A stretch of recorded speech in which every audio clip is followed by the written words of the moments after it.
Welcome to the first turn of Ghemehaal Annihilation, a Warhammer 40,000 campaign adopted from the Firestorm campaign system from Battlefront Miniatures. This is the latest chapter in a series of campaigns, apocalypse battles, and tournaments run by Legio Malaysia and set in our very own Glenmary subsector.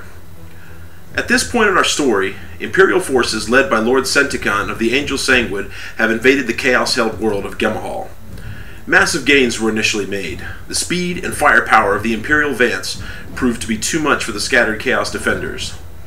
While the initial invasion force was mostly comprised of the Brandenburger Imperial Guard regiments and Lord Sentikon's Honor Guard, additional forces did arrive during this offensive.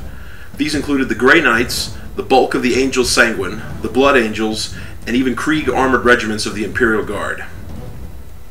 However, with supply lines stretched to the breaking point, Lord Sentikon reluctantly ordered Imperial forces to halt and dig in. On the campaign map here, the areas in gray show the extent of Imperial gains made during Sentikon's offensive. What you see marked in red just beyond is Defense Line Bale, a series of bunkers, redoubts, minefields, and other fortifications. Chaos forces have gathered and regrouped, shown on the campaign map in green. A mighty demon host led by Prince Suban and reinforced by the unclean Chaos Space Marines warband, as well as renegade Space Marines, the Thousand Sons, and even a radical Inquisitor are all ready to strike.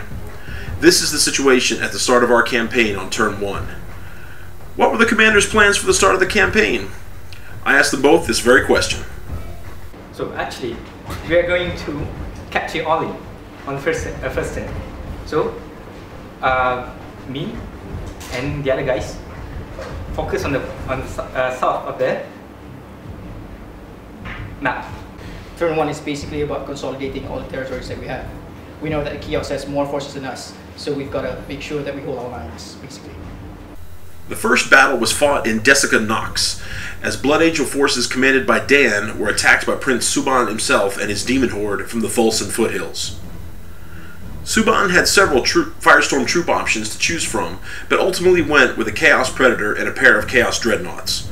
No Firestorm troops started the campaign in Desica Nox, so Dan was unable to reinforce his army with these free troops.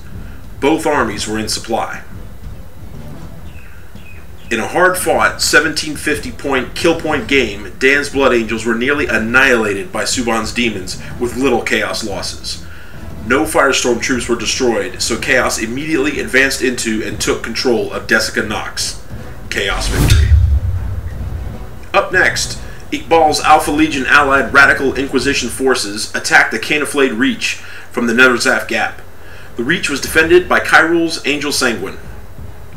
Iqbal reinforced his army with a Defiler and an off-board Deathstrike missile launch from his Firestorm troops, while Kyrul was unable to call on any support himself. Both armies were in supply. Despite Iqbal's strong advantage in the battle, Kyrul managed to win this 1750-point game in a cagey, objective-based scenario. Neither Chaos Firestorm troop was destroyed in the battle, but they were driven out of the Netherzaf Gap as the victorious Angel Sanguine took the territory for themselves. Imperial victory. In the final, and perhaps most bold match of the turn, Arzmi and his Grey Knights launched a fierce attack from Xerxes against renegade Space Marines in the Ryakal Forest, commanded by Red Eye.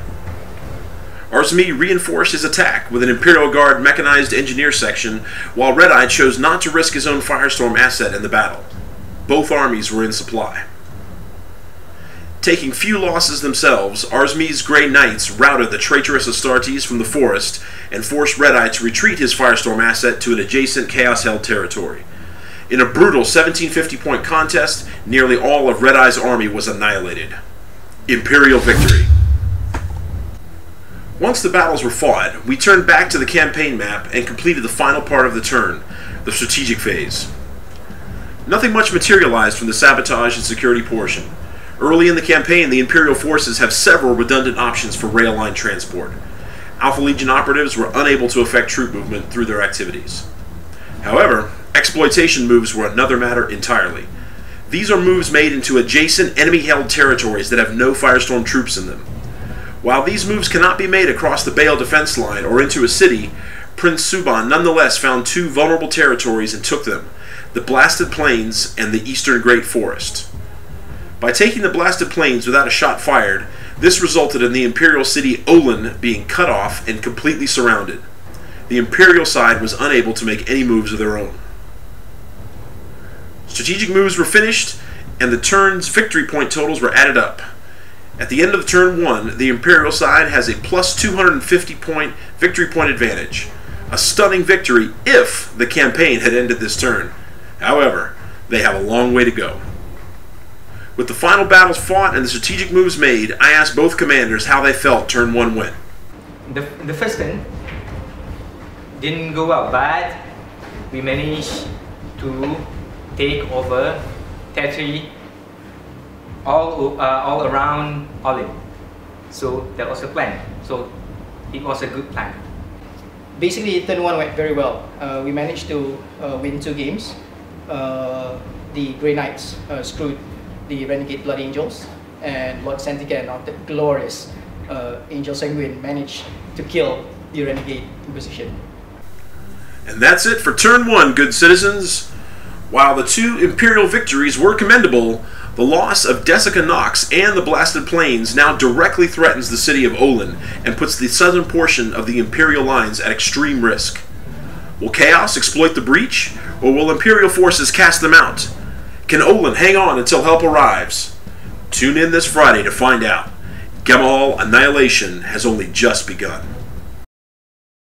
This hobby video has been brought to you by Legio Malaysia, the premier wargaming club in Malaysia since 2008.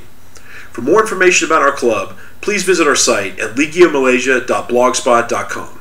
To contact us, email us at legiomalaysia@gmail.com. Thanks for watching.